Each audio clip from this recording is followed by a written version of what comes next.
Brida, Prologue. We used to sit until late at night in a cafe in Lourdes. I was a pilgrim on the sacred road of Rome, and still had many more days to travel in search of my gift. She was Brida O'Fern, and was in charge of a certain stretch of that road. On one such night, I asked if she remembered having felt especially moved when she arrived at a particular abbey that forms part of the star-shaped trail followed by initiates in the Pyrenees. "I've never been there," she replied. I was surprised. She did, after all, have a gift. "All roads lead to Rome," said Brida, using an old proverb to tell me that gifts could be awoken anywhere. I walked my road to Rome in Ireland. During our subsequent meetings, she told me the story of her search.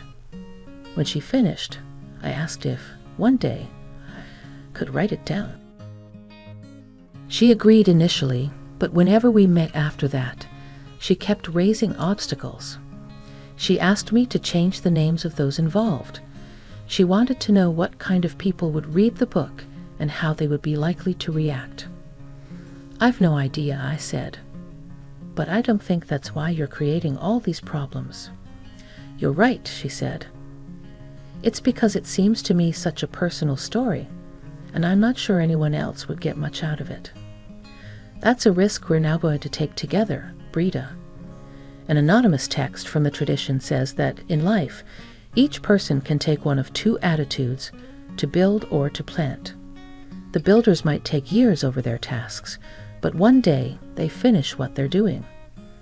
Then they find they're hemmed in by their own walls.